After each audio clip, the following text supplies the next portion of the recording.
The wheels of the Lopetegui Lambretta are beginning to turn as the Hammers are victorious for the first time this season, seeing off Europe hopefuls Crystal Palace, who posed questions to the Irons in the opening stages, but a brace of goals inside the space of 5 minutes in the second half, courtesy of Thomas Soucek and Jared Bowen, held off the home resistance and gained West Ham our first points and first win on the road for the new campaign. The goals are created by magnificent build-up play, firstly through a darting Aaron Wan-Bissaka run down the right, as well as a Declan Rice-esque charge from Kilman from centre-half right on the edge of his own box before finding Bowen with a perfectly weighted ball before our new club captain did the rest. Palace had chances, they didn't convert, and West Ham were there to pounce. Welcome back to West Ham Unofficial. I hope you are all well. We're here to dissect quite a good afternoon for West Ham as Lopetegui gains his first win and first points as West Ham head coach, and all round, Nigel, a very good Saturday. Yeah, I wasn't looking forward to today, to be honest. But I never do when I go to Palace. It's a horrible ground with a horrible concourse, and you can't see a lot. But sort of everything sort of went right today. And I had a feeling from the first sort of 10 minutes that we might get something from the game because we looked like a different team to what we did last year. It did, of course. I've got Nigel, he was there in the away ends this afternoon, where I should have been. He was there. Nigel, I do have to say, on the stream, and I was totally not watching, there was quite a few new chants coming out, and I was trying to identify them and work out what they were. There was one towards the end which made me laugh about our new centre forward, a bit of Wan-Bissaka chant in there as well. It seemed like a proper party atmosphere in Selhurst this afternoon. There's some good chance. Wan-Bissaka left because you wasn't very good. Thank you. Yeah. We've got a rather large German up front now. It's a fantastic abbreviation. There were some good chants. And Palace were quiet. They're normally a bit mouthy, aren't they? But they was like, I think they knew they was going to get beat today. But, did they still fly the eagle across the pitch? Do they still do that in the new season? Did the eagle still come across? Apparently, the eagle was going to fly across. They've got a new eagle called Phoenix. I know this well because the first one, I was actually the person that trained the bird. So, but she's dead now. So she won't be flying anywhere very soon. They've got a new one. So apparently, that's going to be flying there before the games. There we go. Season.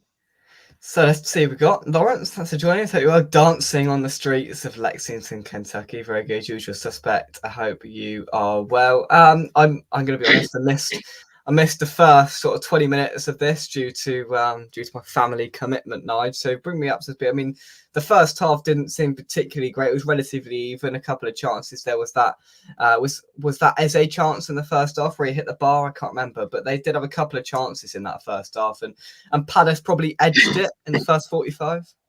Well, before that, Kudos actually had a run and he blasted one wide, which he, to be honest, he could have got it on target. He also had a really great run that someone had to foul him at some point because he was on one of his mazy runs. And that when they hit it was the corner of the stanchion, if I remember from where I was sitting, but it was so bizarre because they took a short corner. And then I thought, is someone actually going to close him down? And then they give it, and then it ends up being the corner of the bar anyway. And it was like, they started getting a bit excited, but it was, I mean, they had a few chances and they probably just about edged the first half, but not by a lot. We have to remember that they're not the team they was last year. Like I said on the preview, Glasner must be kicking himself losing those players. Anderson, the centre back, they looked a bit ropey at centre back, and they didn't have Elise, obviously. Ayew always scores against us, so and he's gone as well. So I think that it was a different Palace team, but it's always hard to beat them there. And I didn't see us getting beat today, to be fair. Even in the first half that they edged, I didn't see them beating us. I thought we was going to get something out of the game no matter what. He had a feeling. Sean, hope you are. He says, unexpected poor start of the season for Palace. We'll talk about them a little bit more in a second because I think that's an interesting discussion to have. Helen, hope you are. Evening, Jake. We can watch Match of the Day tonight. Well, Nige, we know one bloke that definitely ain't going to be on Match of the Day tonight, don't we? What? It might have been that ball boy that might not be on Match of the Day. Wow, very true. I don't know if you saw that. I did, yeah. Yeah, that was That was mental. I tell you what, though, like I mean, people will blame the fans and all the rest of it, but down there, those advertising boards shouldn't have fell down like they did. I mean, I don't know whether you could see it, like because you were quite in the back, weren't you? Could you see it like implode? No, I didn't. I just saw a load of commotion down the front. Yeah. It was funny pre-match because obviously I've got in. You know, you get in that concourse and everyone starts chatting, and then someone says, "Have you seen the team?" And it was ringing around. It's going, "He ain't changed anything." Yeah, and I sort of had he's all moaning like mad about that he hadn't changed anything. Antonio's playing, Soucek's playing. I thought, I imagined someone to go up to Lopetegui and like do a Scooby Doo thing and pull a mask off him, and David Moyes was underneath it. Like, but yeah, it just goes to show you that, like, you know, he obviously knows what he's doing, and he is bedding the players in slowly. And I think it showed today, you know, how the team's changing and it's developing. It's interesting. And to be honest, you know, I had a similar reaction to the majority of the fan base. I was halfway through a pizza and I saw flipping now he hadn't changed a thing. I was flabbergasted. I was like, what on earth?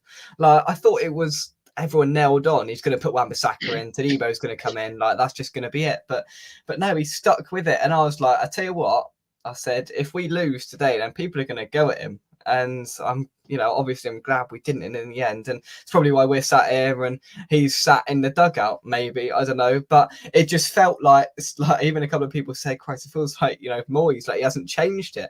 But the difference between what we've got now and what we had last season is that the tempo's better and the mentality shifted. We can all see that. But he made the subs about a couple of minutes after I thought, right, time to make some subs. Last season, I'd be waiting for, like, if I said, let's make some subs, it'd be another 15, 20 minutes before Moyes even thought about it. Subs were made at the right time and changed the game today. But we'll come on to that. I mean, overall, the starting lineup, when you sort of heard the news that it was unchanged, I can imagine what it was like in the concourse. Were you frustrated? Because I know I was. Yeah, I was a little bit, but we have to stick with a plan, and you know, is obviously we can't see what goes on the training ground. We don't know how fit players are. What I was really shocked about was, like towards the end of the game, Alvarez came on, and I was like, I wasn't expecting that at all. And we always moaned about Moyes making late changes and stuff like that. This geezer, he makes like 5 changes. I know. He don't mess around, you know what I mean? He's like, he's putting the players in, he's giving them the game time, and I think it's going to work to our advantage, to be honest. Absolutely. Well, it was, yeah. I mean, Alvarez. We weren't expecting to see Alvarez for quite some time, and you know, I think the report was 14th of September, the Fulham game. That's what we heard from various reports. And all of a sudden, he was on the bench, and then he was coming on, and it was really nice. And even the commentator said it. You know, they're bringing Alvarez on just that bit of insurance, because after the 2 goals that we scored, they had a couple of chances, Palace, and if one of them went in, it would have made for a nervy end to it. And he brought Alvarez in, and you know, people were forgetting in the Villa game that Alvarez wasn't there. In the midst of everything, Alvarez wasn't there. And Alvarez was probably one of our most important players last season. And he came in today and he provided that bit of insurance. And hopefully he'll be fit enough. Forget the Carabao Cup game. Don't worry about that. Let's get him fit for Man City next week. Yeah. I mean, look, I didn't think we needed that much help. I thought we looked really comfortable today at the back.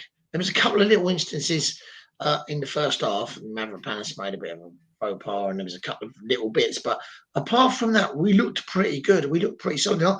I didn't see them really pressurising us, you know what I mean? And even towards the end of the game, when we knew we was going to sit back and just absorb the pressure, they didn't look like scoring. We always looked like breaking now. And then obviously Fulcrum should have scored, to be fair, when I think it was Kudos put him through at the end there, and he should have scored. But we could have ended up winning that 3 or 4-0. Yeah. Kilman has been like, do you know what? I was unsure looking at I thought we were spending 40 million pounds on this bloke. And Lopetegui obviously knows him and likes him. And I thought, is he worth 40 million quid? And then I watched him in pre-season and I thought, mate, we've messed up here. But watching him in those first 2 games, I can actually see what we bought there we've finally got someone who's a right, solid centre back. He looks really good. And I think if you got in that Toledo next to him, who looks really quick and strong, and you had Wan-Bissaka and Emerson, I think we'd have a pretty decent defence then. Yeah. I sort of straight away I thought Kilman was man of the match day. We'll talk about him in some detail now, because I don't particularly like watching pre-season games. They're not something that appeals to me massively. And everybody was in complete uproar. Well, not uproar, but in the games, he was dodgy in pre-season. Can't believe we spent 40 million on him. And I was hesitant to comment and criticise. And if I'm being honest, he's been faultless in the first 2 games, bearing in mind that he's had Mavropanos alongside him, which has played well. He has played well, but we know he can be a little bit changeable in his, in his quality. At times he can lose it slightly, but he's been good alongside him, which has probably helped Kilman. But he hasn't put a foot wrong. He has defensively shored us up really well. He's got 2 functioning knees, which help, and which we didn't have at centre-half last season. He's increased the tempo of our play. If you notice, Nigel, we're passing the ball around the back quicker. It's not as lethargic as it was last season, rolling it to the centre-half and then back again. We're not playing in slow motion like we were last season. He's zipping it about. And then for the goal, look, that's our centre-half running from the edge of our own box, past the halfway line, a brilliant ball to Bowen, sets up the second goal. We wouldn't have done that last season because A, Kilman wasn't there, and B, we didn't have a centre-half that could do that. We wouldn't have played the ball through the middle last season. No. We're always I've been saying this for a long time, even on the shows, been saying we get the ball, even from the days of Dawson would pick it up and we go wide, and then it'd come back, and then it'd go wide, and then something that we're not, we'd get the odd break. But we never really played the ball through the centre of the park, and we're starting to do that, and I like that. Yeah. Oh, absolutely. There's a flow and there's a purpose and there's a direction to it. Let's take some of your comments. There's a few of them popping in. Let's see what you guys were saying. Extra potato salad for Thomas tonight. I'm going to be honest, he shut me up. I was thinking he ain't going to start today, and it's finally time for Soucek to, move down and not be and not be part of the 11 week in, week out. And then he goes and scores like that. Eze was just a hit and hope. I mean, well, yeah. That one that hit the bar, I thought I was going in all the way. I was like, that's in, and it just evaded the back of the net. Let's have a look here. Larry says, true, Nigel, but we aren't the same team either. We're not. We are a changed team, which is good. Remember when we all slated Moyes for bedding in players?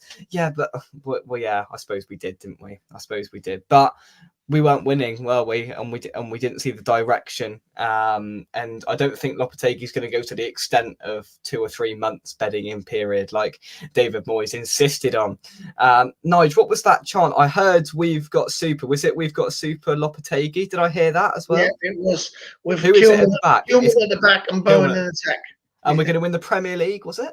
Well, yeah, I think that's a bit far-fetched, but yeah, we did actually. We had a few delusional fans, I think, but we are a bit sometimes that are thinking we may win it, but that's never going to happen. But to be fair, we needed to fill the line in the chant, didn't we? We can't say Europe because we're not in it, so let's just go to the Premier League. Why not? I don't mind it. Yeah, because I could hear Bowen in attack, and I wasn't quite sure whether it was Kilman or not. So we've got Lopetegui, Kilman at the back, Bowen in attack, West Ham to win the Premier League. I love it. I love it. Larry says, Kilman, Rodriguez and Dino held that defence together, especially in the first half. If Lopetegui starts all the new players, the old players could turn on him. I suppose you have to earn your place in the team, and Aaron Wan-Bissaka has done that. I think that's fair, Nigel, don't you think? He looked superb when he come on, to be fair. He looked sharp. He's a lively player, and he looked really good, I've got to admit. But I've been excited about signing him. I think out of all the signers, he was the one I was looking forward to seeing. And yeah, they're saying he can't defend. That he's a good defender one-on-one. He's not really going forward. But today, he looked the complete package. To be fair, he went for. He was involved in the goal. I mean. Yeah, you go back to Soucek. I mean, he had a bad game, and then he just pops up and scores. He was going to get sent off at one point. I know. Because he had those 2 tackles there that were 2 yellow cards, and he got a yellow. Luckily, the ref wasn't one of these refs who hands out cards willy nilly, and then he goes and scores, and you're like, mate. You can't knock it. Do you know what? Look at that goal against Everton last year, and then when we're struggling against Burnley, and he pops up. You know, the bloke, he knows where the goal is. Yeah. Oh, he does. And, I do criticise his play and what he's like on the ball. But for that moment at Everton, I'm never going to turn on the guy completely. That was one of the best moments I've ever had in a football stadium. It was just a complete and utter shot. I'm like, Soucek, I thought it was hitting the corner flag. We were on the corner flag. I'm like, this is going to hit us. When he went to go and kick it, I'm like, this could go anywhere. And I literally thought he blazed it over the bar. And when it went in the top corner, that was one of the best moments of last season. It was a great strike. It was a great bit of skill, because he actually come over to him and he had to take it in the air. And he had to take it and then sort of in and out it, didn't he? Yeah. He put his foot across the top of it and caught it, sort of just cut it, and it flew in. It was a great goal. The timing, the execution, everything about it. Goodison Park emptied. It was brilliant. But against Burnley as well. I remember him ghosting in the back post and scooping it in the back post. And this is what he can do. Do you know what I mean? He's one of them players. So, there is still space for him in the team, but we've got to start looking at some of the players we've got. I know. We've got good players in every position twice. He's a guy that scores important goals, Soucek, and we've got to come to a point where we have a serious debate about whether you remove his goals from the team. But by removing his goals by a team, who do you add to it? And is that profitable enough to justify removing Soucek? Look, we can all acknowledge on the ball he's too slow. He's not really up to the scratch of what we want to do at the ball at his feet. We know that he's a little bit, he's a little bit slow in that sense. But he scored 10 goals last season, and he'll probably do it again if he starts most of the games. He's going to give everything. And who's going to replace him? Are they going to make up those goals? Can we sacrifice those goals for an overall better midfield, Nigel? I don't know. I'd like to see us with a more dynamic midfield, if I'm honest. I'd like to see Alvarez and Rodriguez in there, but then Kudos and someone who else you stick in there? Do you know what I mean? I mean, Soucek's in there at the moment, but who do you stick in there? I mean, I'd like to see us whip the ball around a bit quicker, because we are a bit slow sometimes. But yeah. But then with that, you have Alvarez and Rodriguez, and then Paqueta a little bit further. Rodriguez doesn't score goals. Alvarez doesn't really score goals, and you're laying it all on Paqueta then to make up the goals that Soucek would score. He was Paqueta in the first half was pretty decent. He was okay. He went missing in the second half. He drifted out of the game. He does that though, doesn't he? He had a great chance where he flicked it over someone's head and then he hit one on the volley. And if it had gone in, we've all been screaming about it. But apart from that, I mean, he gets back. He made a few good tackles today. He tracked back and worked very hard and made a few good tackles. So maybe he was a little bit out of sorts in the second half. But he didn't do anything in the second half at all. So yeah.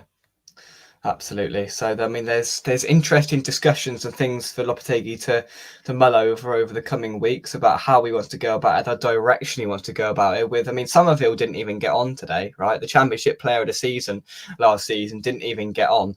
So we've got that to contend. We've got Louis Guilherme, who we paid 25 million for, who we haven't even seen yet, right? So there's plenty of players to choose from, and Lopetegui's got to manage them. Like, you take the game, is it Wednesday night against Bournemouth? In the I think that's when we'll see all those players. I agree. And I think that's quite a good idea. If he gives them all a run out on Wednesday night, I think the likes of Guilherme and I think Ward-Prowse will play. Yeah. I think Somerville will play. Yeah, I think he'll put all those players out on Wednesday night, which would be quite interesting. Yeah, but for the tenner it's going to cost, it's worth going to watch it, really, isn't it? Yeah, fair enough. I wasn't going to go, to be honest, but I knew you'd go. You can't help, can you? You can't help it. I wasn't going to go today. I say that about Palace every season. So you do say that about, but to be fair, after last season, I thought that was going to be your last straw, to be honest. But I can't. That's the worst. It is actually the worst ground in the Premier League. It is, but it did make up for it today, didn't it? How on earth they pass a safety?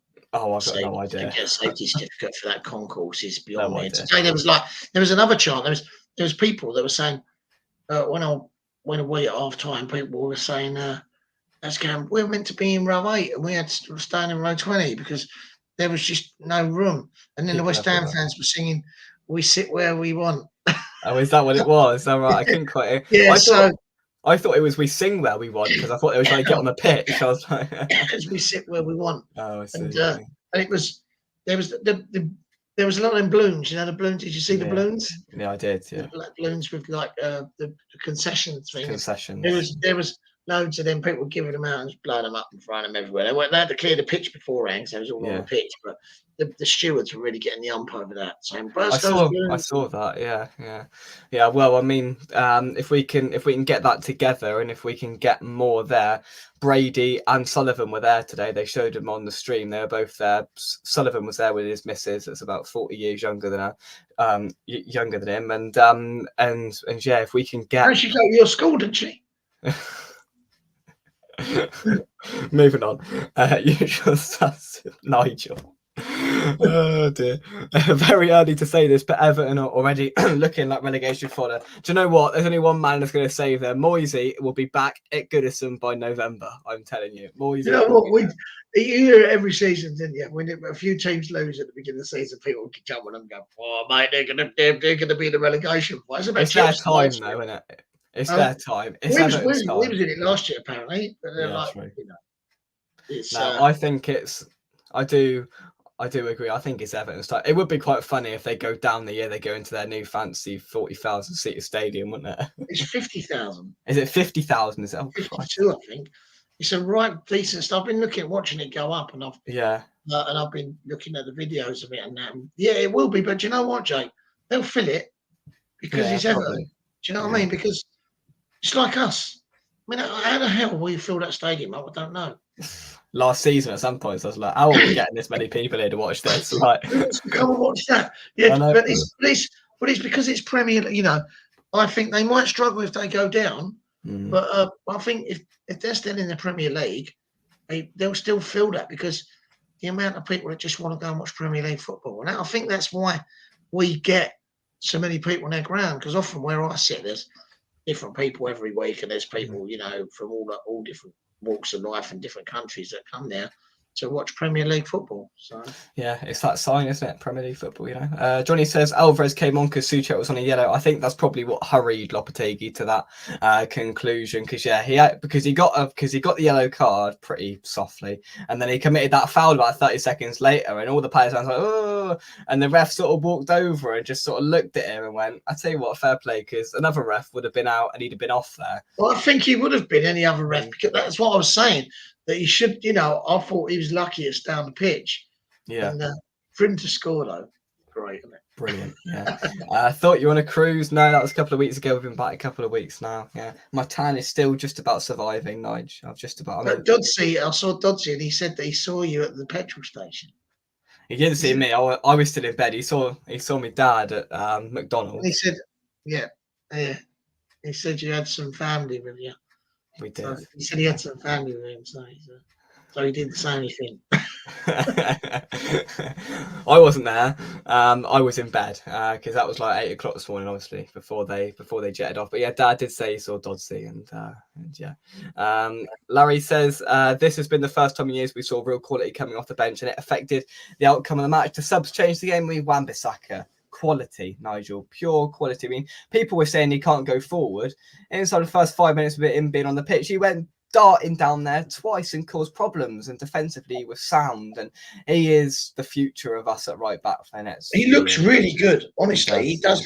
He looks a real good player. 15 million quid. My mate after the game, he was used to running down that line because he's a Palace fan, obviously. And he said, he said he was always really, really good. And I think he missed his career up going to United. Absolutely, yeah. Because he looked mustard, honestly. I think we've had an absolute steal and a bargain there buying him. 15 million quid is chips. What can you buy for that nowadays? Exactly. What can you buy for 15 million quid? And he's a quality footballer. Yeah. All that you could tell. I feel sorry for Vlad, because I think that he's going to be second choice right back now for sure. He will be, yeah. He didn't have a bad game, though, to be fair. He was okay. Yeah. He played all right today. He was trying to get forward, and he looked all right. But like I say, I think the difference between him and Wan-Bissaka, they look miles apart. Yeah, they do. They do. So the conundrum that Lopetegui faces now, Nigel, is so we got this game midweek on Wednesday against Bournemouth in the Cup, and then City on Saturday tea time. So you've got the likes of Todibo and Wan-Bissaka. Do you start those on Wednesday, or do you hold them off for Saturday? Do you reckon Todibo starts Wednesday and then not Saturday, or doesn't start Wednesday but starts Saturday? I think Todibo should start Saturday. I think we should keep Soucek at right back, and Wan-Bissaka start Saturday. I think we should. To be fair, I think we should be there. Probably be Fabianski. I should imagine Agard might play, unless he's looking to go somewhere. Do you know what I mean? But I think, Soucek will keep his place. I think he'll play the likes of Ward-Prowse. He might give Alvarez half a game fitness-wise. I think he'll start Antonio again. Yeah. Or he might start Fulquerque. Do you know what I mean? But I think Somerville will start. I think the Brazilian kid will start. I mean, we can only, go along and have a look, see what happens. But it'll be nice to have a run in the competition again. Not say last season. I was talking to some people today in the concourse about the way Moyes stiffed us last year with the semi-final and 6,000. Not that Liverpool game. I just went up there on a Wednesday night in the rain and wind, and he started that awful team, and I just thought, how can you treat the fans like that? Do you know what I mean? That was the serious low point of last season. I mean, you like to live the high life and get flipping hotels. We got home at 4 a.m. and I had to go to work the next morning. Right, I never forgave Moyes for that. Never, ever. It was an absolute nightmare, right? That wasn't the only low point, Jake. Trust me. No, it wasn't. Yeah, with very true. With the Fulham, the Chelsea and the Palace, they were just pumped. Do you know what I mean? Let's not forget the low points of last season. Liverpool in the Cup, Arsenal at home, Palace away, Fulham away, Chelsea away. Have I missed any? Newcastle away was probably a low point if you were up there as well. Losing that. It's just the worst one was the Liverpool one. Right? Because of the situation, it was it was a quarter-final of a cup. But you got soaked at the front. To be fair, Palace last season was a real stinker. It was. I mean, just that Liverpool game, it was so gutting because we were about 20 rows up directly in line on the goals. We were looking down on the goal and we were thinking this could be amazing tonight. We had a brilliant view. You were right at the front. I was like, this could be brilliant if we turn it on tonight. And then I was queuing up and people were ordering scouse pies and I was like, what's a scouse pie? Give me a steak pie, please. And I saw the lineup and went, oh my God, can we go home now? Anyway, right. I actually had people. I was standing in the wind and the rain with a hat on, and I had people messaging on Facebook, messaging photos of myself in the front row with a miserable face. Summed it up, didn't it? Summed it up. Yeah, Robert says, glad Alvarez came through the game okay. Yeah, absolutely. Hopefully he's ready for next week. I don't think we're conceding 74 goals this season. Well, I flip and hope not. Johnny says... was it 74? 74 it was last season, yeah. Oh, exactly. Johnny says that's exactly it. Not a lot of people notice, but we are putting our foot through the ball. Really good. We are. We're getting through it. I mean, title decided next week, Nige. Man City at home. Do you know what? I've just got a funny feeling we might give them a bit of a game next week. I hope so. They don't look the same team.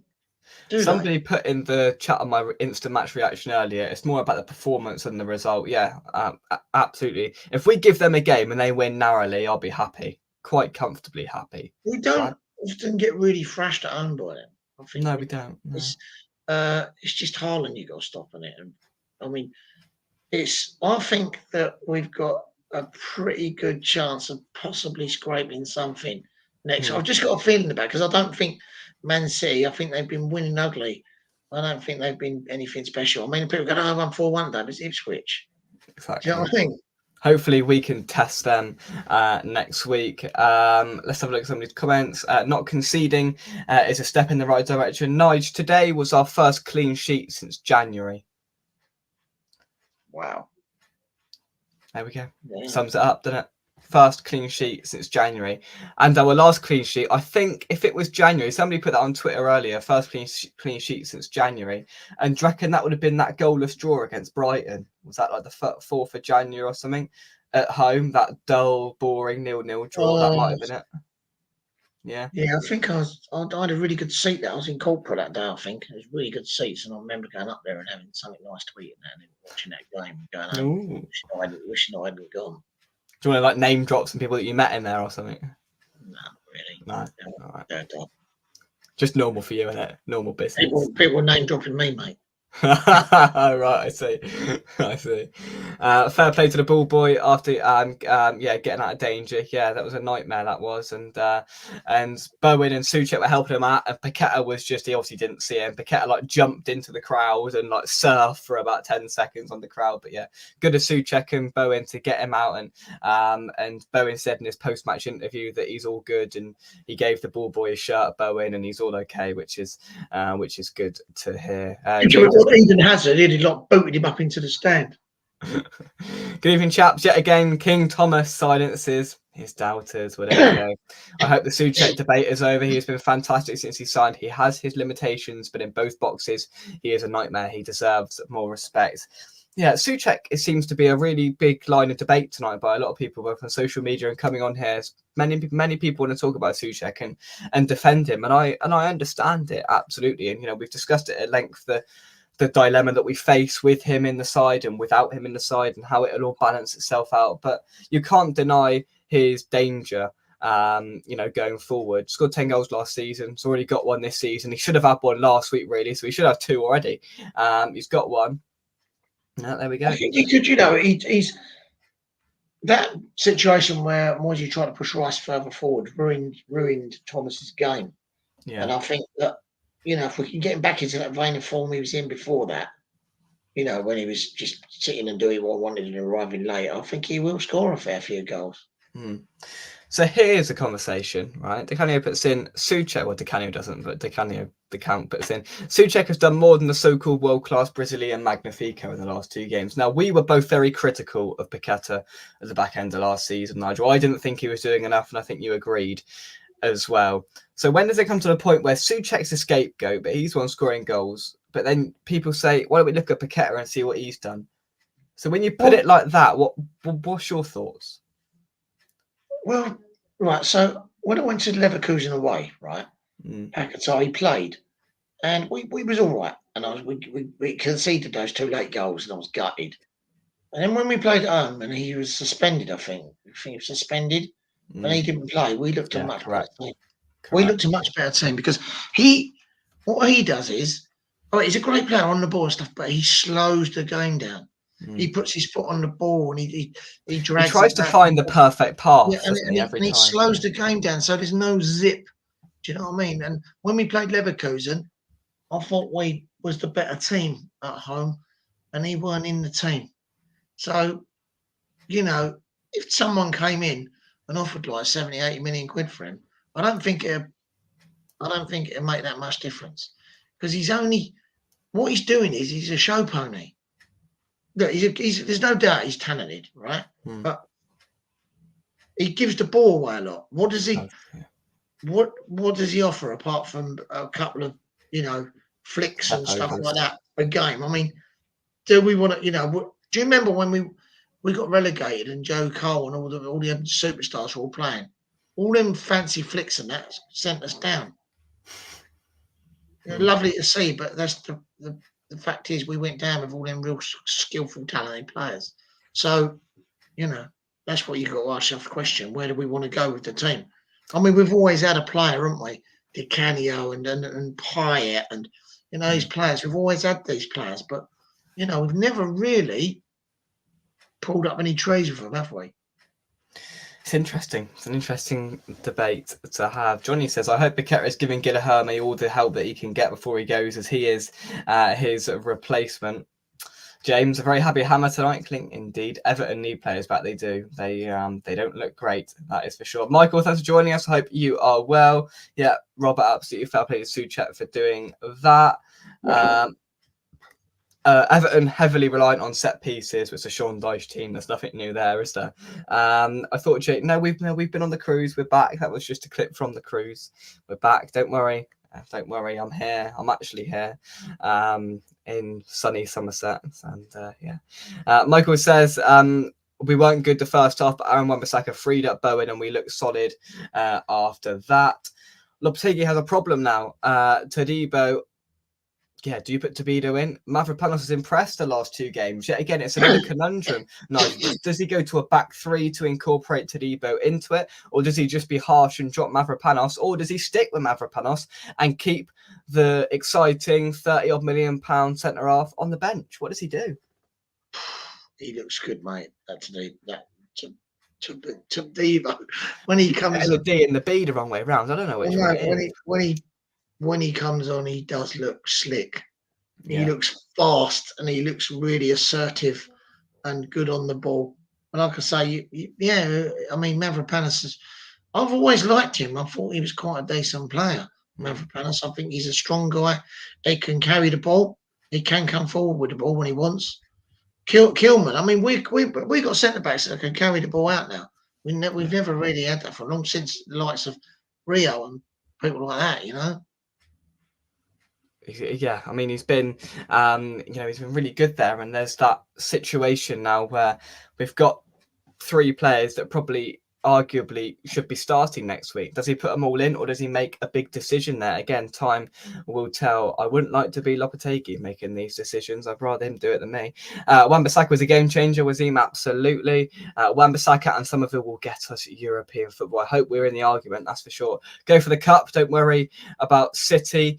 Let's talk a little bit about how we're going to go about cups this season, Nigel, because we've sort of batted them away. Apart from the quarter-final run we got to in the League Cup last year, that, as we've discussed earlier, ended in calamity. We've sort of batted away cup runs with the excuse, well, we've got Europe, we need to focus on that. We can't do that this season. The cups need to be a priority this year, I think, for the fan base, don't they? Well, you'd think so. But do you know what? I think in the near future, the only cups we're going to get are the ones that we drink tea out of the kitchen. Thanks for the positivity. Honestly, we just, it's so near but so far all the time, isn't it? Do you know what I mean? It's like last year. I think if we put the effort, I think we've got the team, okay? Because we've got 22 players now. Whereas before, we've had a team that we could put out, you know, it's decent, and then we've got a few players, fringe players. We seem to have 2 good players in every position now, which is good. So we've got 2 teams. We've got the depth. I think if we'd have had the depth last season, I think we could have won the Europa League. Absolutely. If we'd have had this team last season with this manager, we'd have won the Europa League. In depth of the team, and I think we're building up. You know, I still think, you know, we're going on about Sullivan and Brady and that and stuff. And I'm one of them people who, you know, I know they're stiffiness with the concessions and that, but what they did say was that if we moved to the new stadium, they'd give us a decent team. And a world-class team in a world-class stadium was the phrase. And they said they'd give us European football, and they did. But, you know, it's the truth, they did. I know we're paying through the nose for it. I mean, I don't agree with the concessions thing. Obviously, I think that's just outrageous. But we are in a better position than we've been for a long, long time. So, you know, the fans that are moaning about it, I think they just need to wind their neck a little bit, because we're a top 10 team now. We never was. It was always relegation fodder every season. But we're not that team anymore. And we've got a steady base. We've got a big fan base. We've got a lot of, you know, we're going. I mean, look at our transfer window. Come on, it's things are going forward. It is, and hopefully they progress as well. Michael says Mavropanos done well in both games. Must be hard with Soufal being so poor both games. I don't think Soufal was as bad today. I thought he was okay. I thought he was. I didn't think he was great last week, but yeah, I thought he was okay today. I thought he was doing all right. I thought he was good. He was okay. Bearing in mind what he had to deal with on that side as well, I didn't think he was horrendous, in my opinion. Let's scroll down. I mean, in terms of City, Gundogan going back, that's a really good signing. Obviously, he's loved by the fans, and Gundogan going back to City, that will turn out really, really well for them. Brighton home was the last clean sheet. There we go. So what's that? So Brighton versus West Ham. Let's just work this out. So it was 0-0, wasn't it? It must have been. Yeah. So that game was, when was that game? That game was on the 2nd of January, right? That's a ridiculous amount of time, Nigel, isn't it? So the 2nd of January, that was our first clean sheet in 235 days. 235 days. When you put it like that, Nigel, that's embarrassing, isn't it? It's always been, we never had a settled defence. It was always being swapped around all the time. We never really, it was Egerd, and then like Zuma, and then it was like Mavropanos, and it was just swapped around all the time. It was never the same. And let's face it, Zuma, much as we like to think he was decent, he weren't. The geezer couldn't run. He couldn't run. You see him after games, right? This is the stupid thing. How can you be a Premier League footballer and then after the game be walking around the pitch with packs of ice strapped to your knees? How does that? Can you see someone? Can you honestly see Arsenal centre backs walking around like that? No.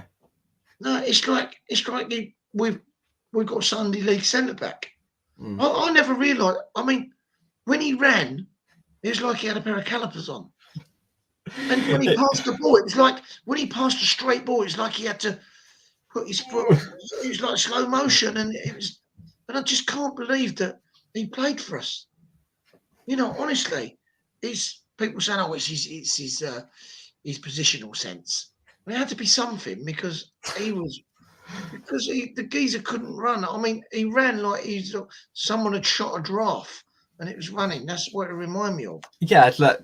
Of course, I take the point about the running and the pace, and it was hard to watch. And I did call for something to happen last season, and you know what, I did feel for him a little bit because there's quite clearly something wrong with his knees. Right, he needed something to happen to it.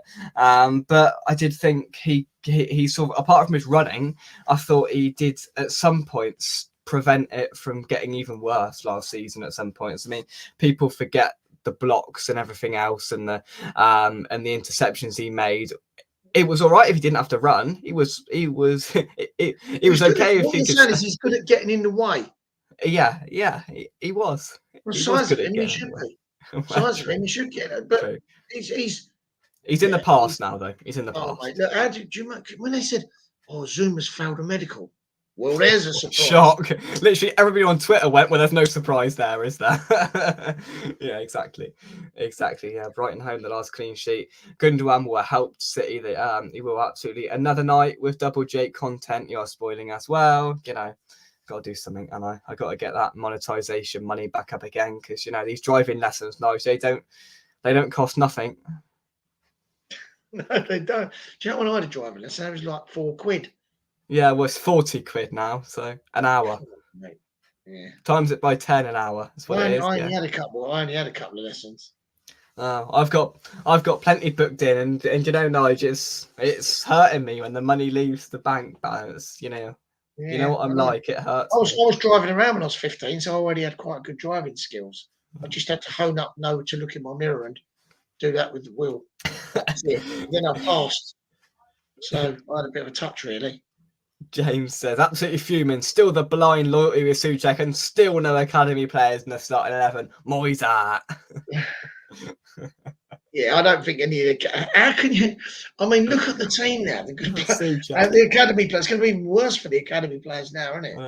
How are they going to possibly break into the first team when we've got 22 first teamers like straight in front of them? We're nearly as bad as Chelsea. Do you know what? When I sit here and slag off Soucek, I do feel sometimes because he looks so happy all the time. Look at him, Nigel. Can you see him? He just, his expression never changes, and he always looks so happy. I love Soucek as a person.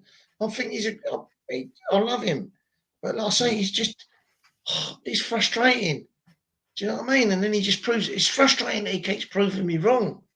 You don't like being proved wrong. I'm like, get him off, and then he scores, and I'm like, Super Thomas. You know what I mean? Regretted teeth. Yeah, I know. It's so difficult because he's one of them footballers, isn't he? But I've seen him play so bad. I know. You know what I mean? And then he just pop up. I mean, I'll happily have him have a crapper. I like 80 minutes every game if he scores every game. Yeah. Johnny says Paqueta for me nowadays is a luxury player. Let City have him. Back to Soucek. Yeah, I agree. Yeah, you agree? Mate. Go back to that. 80 million quid. You can go and give the ball away in their penalty area. Yeah, exactly. On the edge of their box. Mate, Pep wouldn't have it. No, he wouldn't. He wouldn't have Paqueta. We wet nurse him because we love having a player like him, and we're like, oh, let's pander to all his needs. He wouldn't get that somewhere like Man City or a real decent team. He wouldn't get that luxury. He'd be roasted, mate. Yeah. Fathead returns to the Soucek conversation. So he bleeds claret and blue, never gives less than 90%, much like Sue felt. And okay, he needs replacing now. But we need players who die for the bad. Soucek and Bowen are two successors. Are successors to Noble for that. Absolutely. It's to Debo. So it's the D first, then it's the B. I keep getting it. I keep going to Debo. It's Todibo, not Tobido. Todibo. I'll get there by November time, Michael. I can't make any more promises than that. Right, Todibo and Alvarez, very good, but yellow cards are plenty. In this team with Todibo, because he's committing quite a few fouls already, Alvarez and Paqueta, there's going to be yellow cards galore. What was it? I couldn't see. You probably saw it on the stream, but did Eze touch the ball with that free kick before? It was Wharton, I think. It did touch and it moved. Paqueta was well within his rights, yeah. Yeah, and then the referee tackled. To be fair, it was quite neat footwork from the referee. Did you see it where he sort of like Paqueta went running off of it and like Rob Jones like tackled him? But no, I think it was Wharton.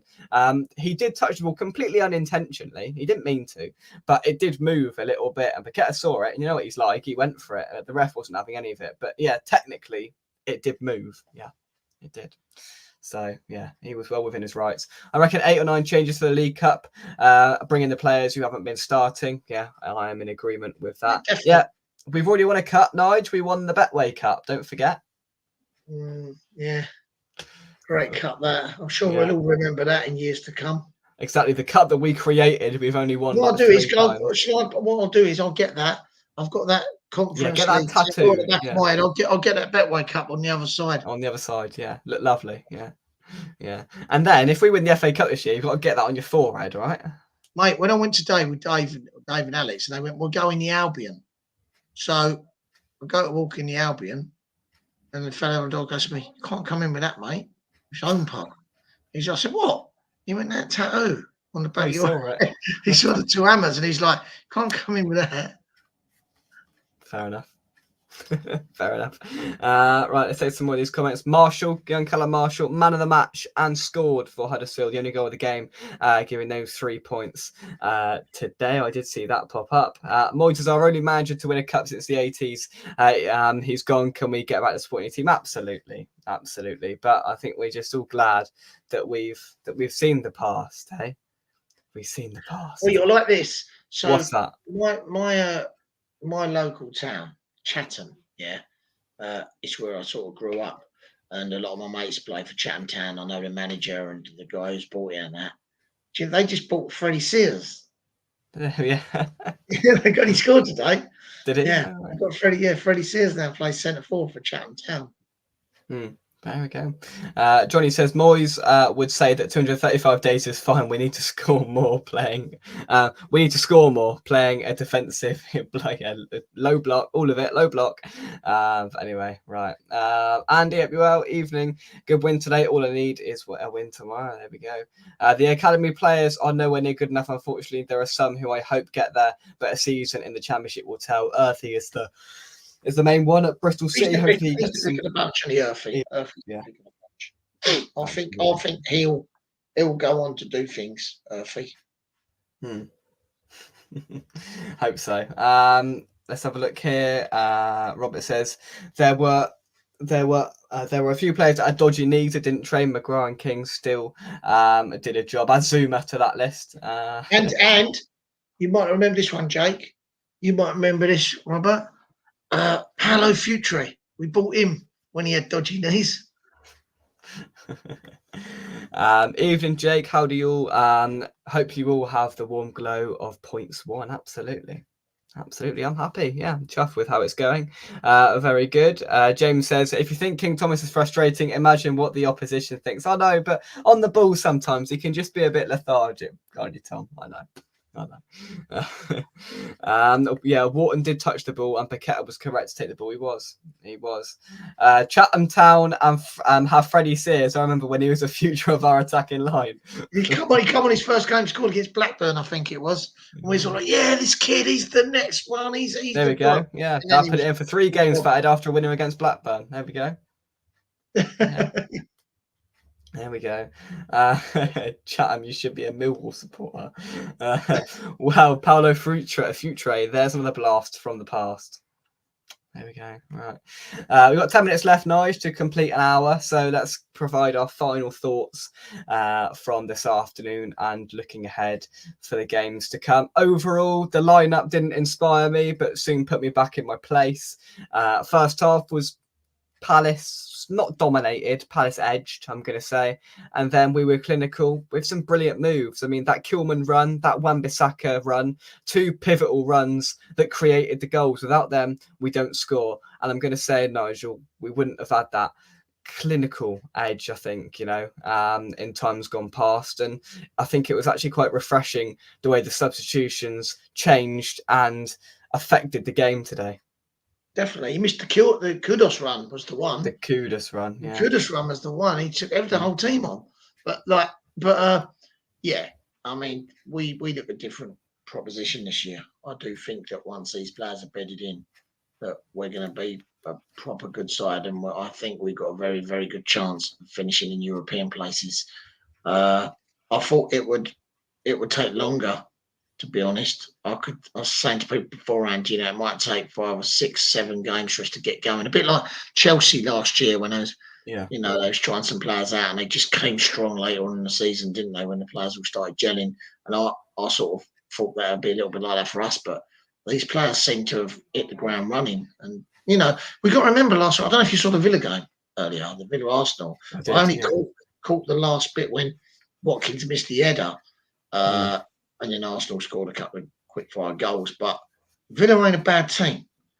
They're a very good side. And I think that, last week, first game back and that, we was unlucky not to get a draw because Thomas should have scored in the last minute. But, I mean, we're doing all right. Yeah. We're doing all right. It's not like, teams ain't overawing us. And I think that, I think we go on to do good things this year. I think that loss last week got a slightly lost in translation. I think everybody got a little bit too uptight and a little bit too frustrated and angry about it for no real reason for the opening game of the season. And I think this week has put it back in its place, sort of, and we've begun to see what it's going to be. And look, I put it as a title in the thumbnail today. The Lopetegui era has now begun. The wheels have started turning on that, and hopefully we never look back from this moment on. A couple of things we haven't discussed, which I realised we haven't discussed. A couple of the new signings, one that came on today, and there's a stat that I want to read you, Nigel, and it's relating to the big fella up front, Nicholas Füllkrug. He came on in the 63rd minute and he won more aerial duels than any other player that completed the whole game today. He won the most aerial duels out of anyone today. 5 aerial duels he won. Now, he's not going to, loads of people aren't talking about him because he didn't do anything out of this world amazing. He had that chance where the ball was played through to him on the left and he sort of he shot and he just hit the side netting or something. Now, I said to Dad, if that was Antonio, he wouldn't have even got a shot off. So that was a plus to start with. He's got good movement. He's 31. He's not going to be the quickest in the world. But your thoughts on Nicholas Füllkrug, Nigel, and whether you think he's going to come in and start next week? Well, I thought that it made a difference when he came on. We're talking about Wan-Bissaka. But it also made a difference with Füllkrug coming on because he did move people around. Like Antonio, much as I love Antonio, his positional sense ain't very good, and he cannot trap up. He's got no forward thinking. You know what I mean? He's not the boy with the top to him, and he'll run onto it and score wonder goals sometimes. But I think Füllkrug's a bit more of a footballer, and he thinks about things. His position's good, and he did rough him up a bit, and he just looked. We looked better. With him on and not that Antonio looks like this, he's got a presence, hasn't he? And he looks fast and powerful and all that with his flicks and that. But they don't score you goals, and he come closer to scoring today ever than Antonio did. And I think Antonio really struggled, and it's like he's treading water a lot. I mean, he can't press on his own. He's sort of struggling on, isn't he? And it's like it's crying out for Fulcrum just to come in and just take the burden of West Ham, starting striker off of him. What Fulcrum has got an advantage that Moyes killed centre forwards. He absolutely killed them. He isolated them and stuff like that. Lopetegui, he's not playing a system that isolates the centre forward, really. Do you know what I mean? Everyone sort of, he's got us attacking a bit more. We're not passing it from side to side. We're more direct, and I think he'll have the amount. If we'd have had someone like Allaire, and who else was there? Allaire and who else did we kill? Scamacca. I think they would have fitted into the team a lot better now. Yeah, I think it's true, and hopefully we can get a full quick in, and there's the video of at the end, the chant about him being a rather big fella, and the word in the middle, and you could tell that he acknowledged it because he sort of turned around, smiled, and put his thumb up. He loved it. He come over. He come right over. He was loving it. Fulcrum was at the end. Yeah. And so was Lopetegui. To be fair, he come. He's all the players were like really, really happy today. You could see when they came over at the end. But the team, the crowd, we had some tremendous support that day. I've got to say, it was very, very loud, and we really got behind them. To be fair.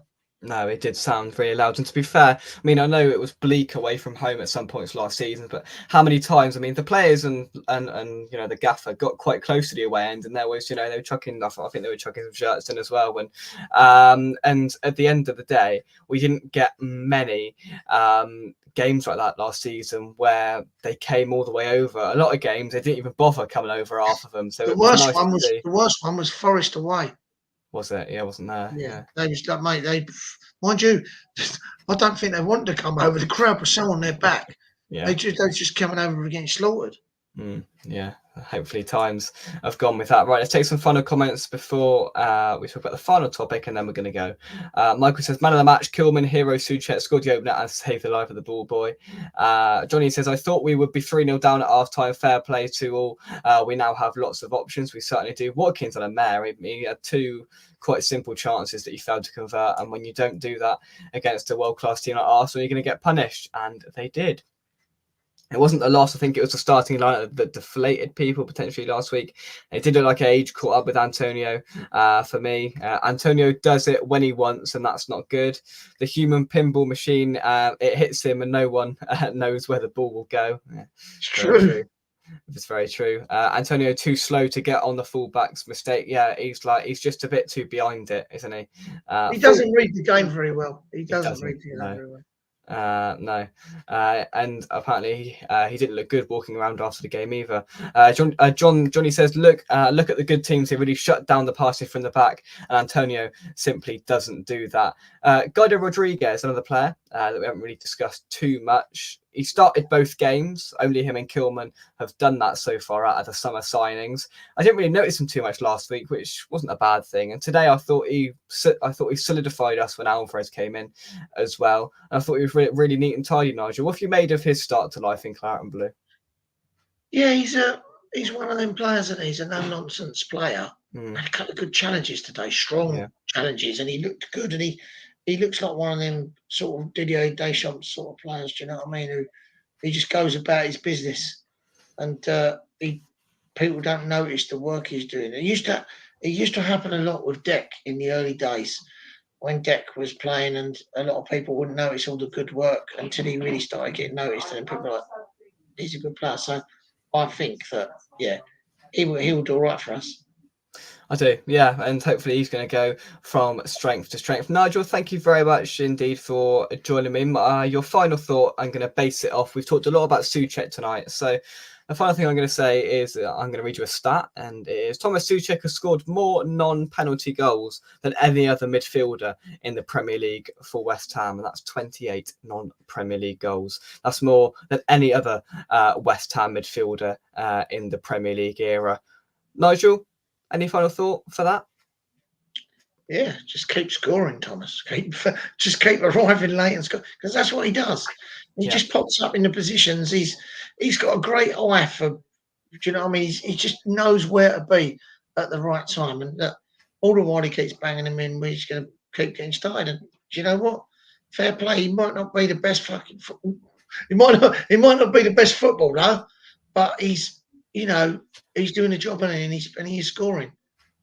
It's all right, Nige. Don't worry. We had Martin Allen on here the other day, and he dropped a couple of naughty words. It doesn't matter. It's okay. Nigel, thank you very much indeed, as always. Thanks everybody for watching. A couple of final comments. Michael says Guido needs time to adjust, but had to be thrown in due to the Alvarez injury and thrown in the deep end as well, alongside Soucek, which we have been lauding. But I mean, we've been lauding his goals, not a lot else. So yeah, thanks everybody for getting involved in the chat.